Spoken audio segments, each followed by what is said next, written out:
What's going on, guys? Today I want to talk about something important that people are missing during product research. So after working with hundreds of people, helping them pick their products, getting them on Amazon, everything like that, there's a common theme that's going on and they're missing during product research that can cost you thousands of dollars essentially, right? So something that's making them miss big competitors in the niche they're going into because they're not looking at the macro environment of the whole market, of the market they're getting into. So what this is causing them to do is get their product, get it on Amazon, think it's a really good thing, and then all of a sudden they discover 2 or 3 more competitors that have thousands of reviews and they're just dominating the market and there's nothing they could do with that. So we need to do everything possible we can to avoid little mistakes like this that could cost us our entire investment. So I want to get deep into this. I'm going to show you on my screen here of what to look for, what I'm talking about first, right? Why this is an issue, and then how to avoid it, how to look at the whole macro environment of a certain market on Amazon. That way you know exactly where the competitors are, who they are, everything like that. That way you can come in there, feel a lot better, not have a hidden competitor that has 10,000 reviews, and then all of a sudden like it just dominates, there's nothing you could do and you lose out on your investment, okay?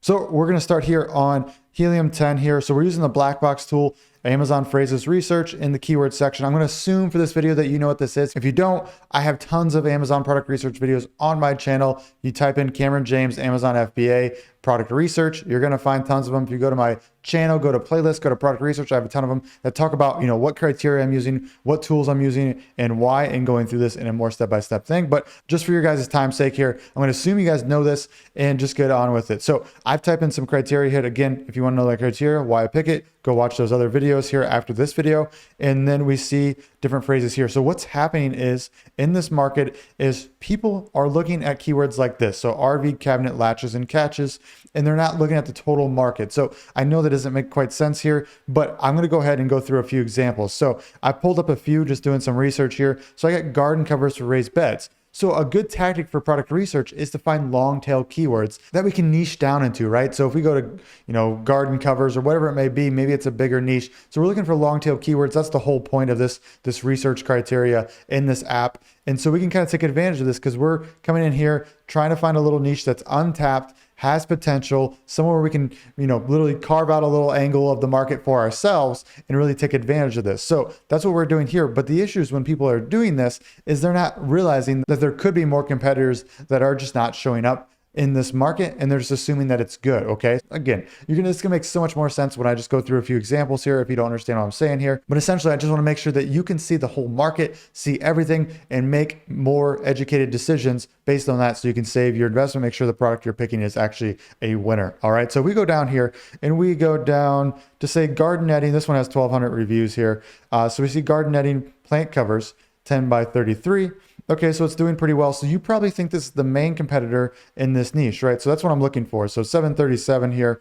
We have this one at 1238, just like I said. 139, just not a huge thing. We're skipping the sponsored ads, of course, here, going straight to organic. So what happens here, so say you think this is a good niche, and we're looking over here at 1238. Okay, I got to compete with this guy. This is the main guy that I'm competing with here, maybe a few others, but I'm doing something like this. So this is the main guy I'm competing with. Well, since we're in a long tail keyword, this could be not showing everybody that is in the entire market. Okay, so up to Helium 10, I first want to see sales for this guy here, and I also want to see search volume. So you've got 2,500 in search volume, and then our guy is doing, let's see here, about 35,000 a month. That's quite a bit. That's quite a bit, and this is a good opportunity for sure. So personally, what I would do next, if I want to go deeper in this product, is I would go up here and just assume that garden covers is the best keyword, right? Because I want to see, essentially, I want to find the best keyword that's the most relevant, that has all the competitors, like the people who are selling the best, have the most reviews, ranking the highest in the whole little category we're in, on one page. So I can go to Helium 10 and look at that. So I would just assume, just by, garden covers for raised beds, I assume it's just garden covers, right? People are typing in here. So I'm gonna start with there. So garden covers, this could be it. We go down here and we see, 239, 140, 271 here, 139, 240. So this is a little weird to me that I'm not seeing that 1,200 guy in here. So that tells me, another guy here at 3,100. So this is telling me that I'm not seeing everything that I possibly could be seeing, and there's something that I'm missing. So what I'm going to do is go back, and this is how you guys do it yourself. So say you go into this little niche and you're like, I really like this. Go grab the best competitor that you're trying to compete with, that you're trying to take out. So what you're going to do is you're going to grab the best competitor from your long tail keyword here. So garden covers for raised beds. And okay, you can assume that you just, went down here, you're doing product research, you go view on Amazon here, and this is kind of where you're at. So essentially you figure out what the best competitor is here. Then we go into here. So I'm going to assume it's this guy, 1,238 reviews. This guy's doing 30K plus per month. And I want to take this guy out. And maybe not take him out, but I want to be better than him. So I can go ahead and carve my way into this little niche. So I'm going to grab his ASIN here. So I'm going to copy this. You can grab the ASIN up top here. And then you can also grab it right down here as well. But I'm going to go take this to Helium 10 Cerebro. So I'm going to log in here. Go down to Cerebro. So what Cerebro is a reverse product lookup. Okay, so I know Jungle Scout has this, not sure what it's called. I know Viral Launch has this as well, and that's called competitor analysis. Again, if you guys need Helium 10, I got a discount link down below. Again, save money if you're going to go ahead and grab it. But if you already have a research app, don't grab two. That makes no sense at all. Okay, so let's go ahead and paste this keyword in here. So what this tool does is it helps us find every keyword it's ranking organically for. Okay, so why this is important when we want to look at the whole macro environment is we can see where it's ranking these top keywords and look at search volume as well. So let me show you what I'm talking about here. So we go to organic rank 1 to 5 here, and we hit apply filters. This is going to tell us over here where it's ranking the highest in, okay? Then we go over to search volume and sort by that. Then all of a sudden we see garden netting here ranked number 4. So when something's ranked really high organically, we can assume they're getting organic sales, that they're converting very well at that keyword. And then if we look at search volume, so it's relevant with the organic ranking, right? For the product we're trying to compete with. So this is going to give us the whole market for that type of product. Okay, you see where I'm going with this, okay? And then the search volume is going to give us the highest volume keyword for that market, for that relevancy. So essentially what we're looking for is highest relevancy for the product we're competing with and the highest search volume for the product we're competing with for a keyword that goes for the product we're competing with, okay? So we see organic rank number 4 here, and we know that last keyword where it was ranked, I think 4 there too, it was only 2,500. So what we do here is we can find more big competitors if we go into this market here. So essentially garden netting for right now is one of the better keywords for this. So instantly I see 356 here, 1,307. I didn't see that before. We see our guy right here, and we see 4646. So another competitor. So, fence netting, plant covers, garden netting. So a little bit of different competitor, but not really, because it must be selling for garden netting if it's ranked number 3. So already right there, we found a new competitor with 4,600 reviews. So imagine you use one of that little niche. You didn't know this guy existed. So you're just thinking you're competing with 1,200, but now you're competing with someone with 1,300 and 4,600. Okay. Now let's look at sales for this. So we see 28,000, 111,000, 124,000. Okay. So we just thought the top of the market was 35,000. Okay. So are you starting to see why this is so important that we kind of see the top down look, right? The bird's eye view of the macro environment of the market. Again, those terms are made up. I've never heard of anybody use those. So I'm just going to go ahead and trademark those right there.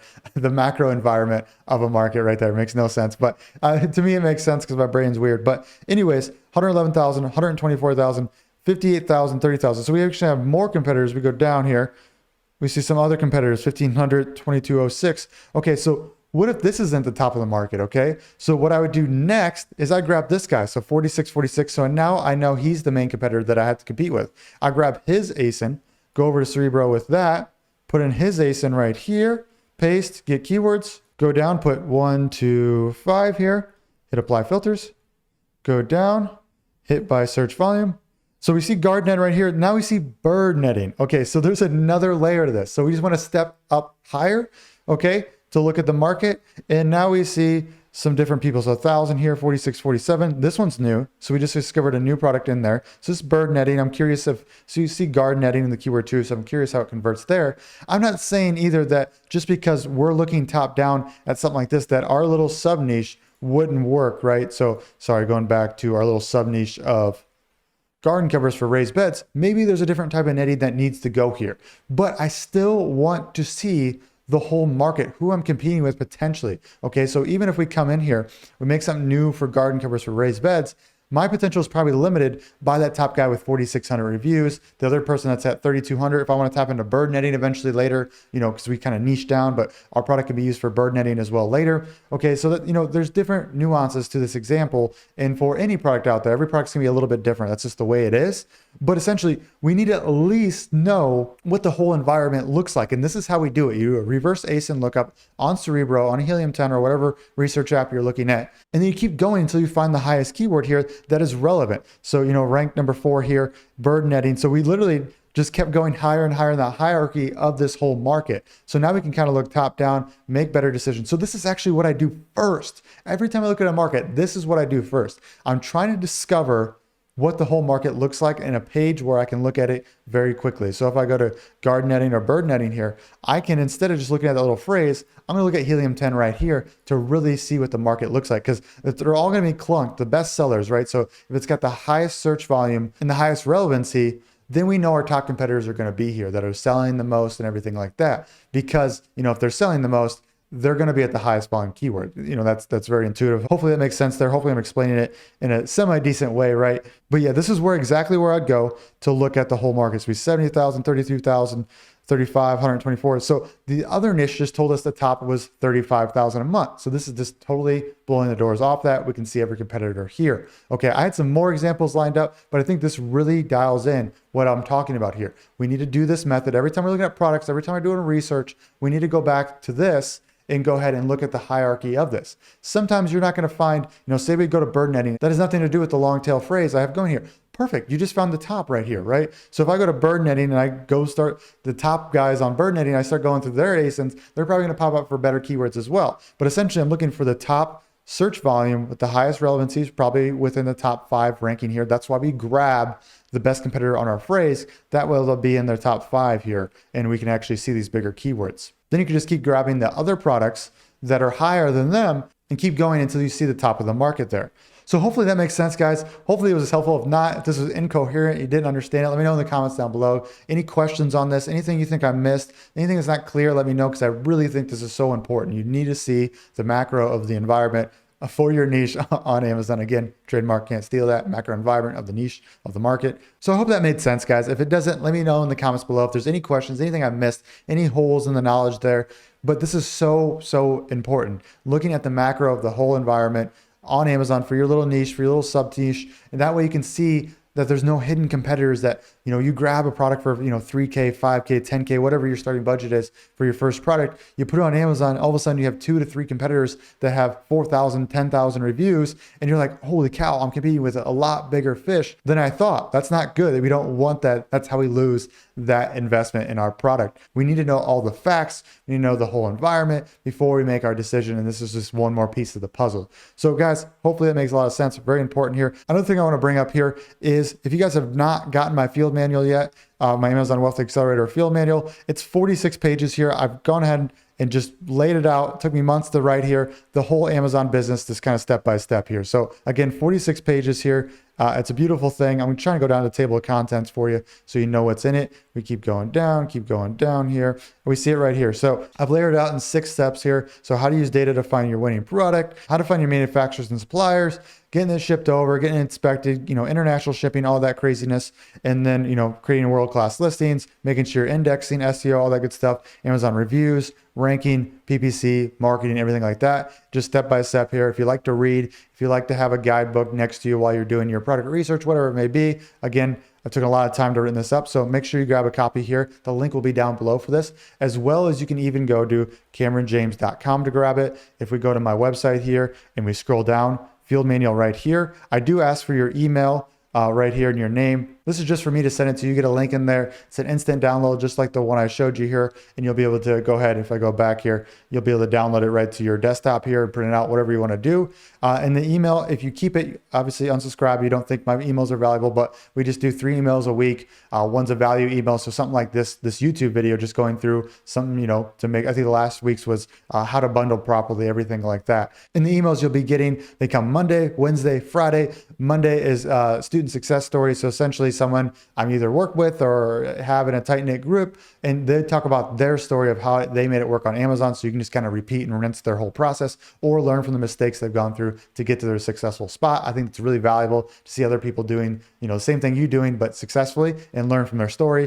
Wednesday's emails are value emails. So, more about my story, avoiding the mistakes I've made, my strategies, anything that seems valuable, things that are going to save you time or money. That's what we put in there. So more on the strategy side of things. And then Friday, our newsletters that just has a little table of contents in there of all, the YouTube videos I made that week. So you just quickly see like, oh, we made a YouTube video on PPC or product research. That's curious. That's what I'm looking for. I go ahead and just click that. So all my content in just one place for you, as well as anything personally. So I read a lot of business stuff. I work on my business a lot. I do a lot of weird stuff. I like to work out. I like to work on my health, things like that. So anything kind of interesting I'm doing is the Friday emails there. It's one of my favorite emails just because it ties in with the business and my personal side. And this is essentially all I do is work on this business. So it's just kind of me sharing that of what works for me, what I'm experimenting with, what I'm looking at, what I'm reading, potentially everything like that. So that's it, guys. Hopefully this is super helpful. If it is, subscribe so you keep up to date on everything I share like this one. All right, guys. See you on the next one. Bye.